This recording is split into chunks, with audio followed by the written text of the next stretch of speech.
Nguhaye ikaze, iyi ni Kigali The Twilight Talks Entertainment, mba ngenda nkugezaho inkuru zose ziri trend ku mbuga nkoranyambaga hirya no hino, cyane cyane iza hano mu Rwanda n'ubundi nizo tuba tugenda tugarukaho umunsi ku wundi. So ngira ngo mumaze kubimenyera ko nta kindi n'ubundi baje kukugezaho usibye amakuru yose bari kugenda avugwa hirya no hino ku mbuga nkoranyambaga. So rero muri uwo mujyo n'ubundi inkuru iri kugenda ivugwa ku mbuga nkoranyambaga nta yindi usibye uyu meya wa Nyanza Ntazinda Erasme niwe ukomeje kugenda agarukaho mu bitangazamakuru bigiye bitandukanye. Iyi nkuru nabanje kuyibona mbere na mbere ku witwa Oswald Oswakim, ngira ngo muramuzi ko ari umwe mu banyamakuru ba mbere hano mu Rwanda dufite bakunda gutangaza n'ubundi inkuru za nyazo. So nyiyibona rero buri nabanje kuyibona hirya no hino ariko nkagira ngo sibyo, ariko mbonye uyu munyamakuru n'ubundi bita Oswald Oswakim yitangaje ndavuga nti bya bintu byakomeye. Uyu meya wa Nyanza rero akomeje kugenda agarukwaho,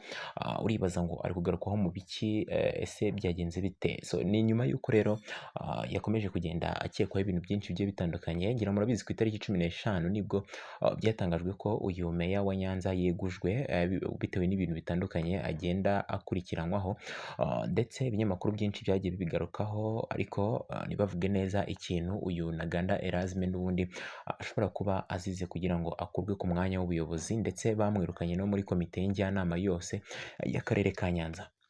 So ni muri ubwo buryo rero abanyamakuru benshi bakomeje kugenda bacukumbura ngo bamenye neza icyo uyu Ntaganda Erasme ashobora kuba ari kuzira, ku buryo nyine n'ubundi yirukanwa ku mwanya w'ubuyobozi, ndetse akirukanwa no muri buri kimwe cyose mu gikorwa cyose cya Nyanza kugira ngo atongera kugira ikintu na kimwe akora. Noneho bukeye bwaho ku itariki 13 nibwo twagiye twumva ngo bamutaye muri yombi, twumva ibintu birakomeye. Ariko kuri uyu munsi ku itariki 18 inkuru ikomeje kuba kimomo yuko Ntaganda Erasme yari afite inshoreke ari y'uwo mukobwa n'ubundi muri kureba. Nagiye mbona ibitekerezo hirya no hino batera komantere ati nawe ari we wahagwa, ati keretse ubaye utari umugabo nibwo wamuseka, bitewe n'uko uyu mukobwa bigaragara ko ari umukobwa mwiza w'ikimero nk'uko amafoto ari kugenda agaragaza yuko uyu mukobwa nta mugabo n'umwe utapfa kumwifuza.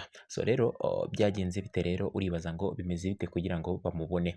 Ni nyuma y'uko uyu mukobwa nk'uko bigaragara yagize gutya ajya gusura meya n'ubundi, wenda hari wasanga yaramusuye ku kazi nk'uko wenda ari nk'ibintu byari bisanzwe. Noneho uyu mukobwa agira gutya yicara mu ntebe ya meya wa Nyanza, ngira ngo uri kubibona neza uko iyo foto iri kubigaragaza. Ni intebe n'ubundi yicayemo, hirya no hino hari amadarapo, bimwe mu birango n'ubundi by'igihugu cyacu. Noneho uwo mukobwa yicayemo hagati aho ngaho, iyo ntebe yicayemo rero ni iya meya. Abantu bakibaza ati se ibi ngibi nibyo uyu meya wa Nyanza ashobora kuba yazize, cyangwa yazize ibindi bintu bigiye bitandukanye by'uko wenda yari afite n'izi nshoreke n'iki? Dore ko amakuru yazaga avuga ko uyu meya atarabanye neza n'umugore we, ko umugore we yagendaga amushinja ko ashobora kuba afite n'izindi nshoreke. Noneho uwo mukobwa rero bikibazwa ese iki kintu nicyo ashobora kuba yazize? Abantu nta gushidikanya rero bahise bemeza ko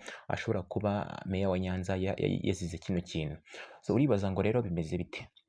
Ubundi umwanya w'ubuyobozi nk'uyu nguyu, cyane cyane kuba meya uhagarariye akarere, ngira ngo akarere murumva ko ari ikintu gikomeye cyane. Akarere ntabwo ari umudugudu, ntabwo akarere ari umurenge. Akarere ngira ngo muri kumva ko kugira ngo ugere ku karere hari step nyinshi na stage nyinshi ubanza kuba wanyuraho kugira ngo ugere ku karere by'umwihariko. So rero kuba wafata umwanya w'akarere ukawukiniramo gutyo, abantu bose babonetse iriya ntebe bakaza bakayicaramo, urumva ko ni ikintu kigayitse mu by'ukuri. Dore ko aka karere ka Nyanza gaherutse no kuza mu turere dufite ubukene bukabije, dore ko kari ku mwanya wa 4 mu bwo imyanya y'uturere dukennye yagendaga itangazwa. Dore ko aka karere ka Nyanza kari ku mwanya wa 4 mu turere dukennye hano mu gihugu cyacu cy'u Rwanda. Uyu mumeya akaba ashinjwa ko ashobora kuba yarirengagije inshingano ubundi akigira mu nkumi. So rero dore ko n'umuvugizi wa RIB ejo bundi ku itariki 16 ariwe wari umaze gutangaza ko uyu mumeya bamufunze kubera ko hari ibintu bigiye bitandukanye akurikiranyweho. Abantu rero bakibaza ati se mu byo akurikiranyweho byanze bikunze n'iki ngiki cy'uko yari afite inshoreke y'uyu mukobwa nyine wazaga agakina mu biro bye, nacyo wenda ashobora kuba biri mu bintu n'ubundi ashobora kuba ari gushinjwa, dore ko uyu mukobwa nyuma y'uko yifotoreje mu biro bya meya kuriya yahise agira gutya ako gafoto ahita agakubita kuri Facebook. Urumva ko ari ibintu bidasanzwe, ni ibintu bigayitse mu by'ukuri kuba uri umuyobozi ugafata inshoreke yawe nk'uku nguku ukayishyira mu myanya y'icyubahiro nk'iriya, dore ko kugera hariya ari ibintu buri muntu wese aba yarakoreye, baba barize amashuri barayamazeyo, rero gufata umuntu nk'uwo nguwo utazi ikintu na kimwe agahita amutereka hariya, urumva ko ni ikintu kitari icyo kwihanganirwa mu by'ukuri.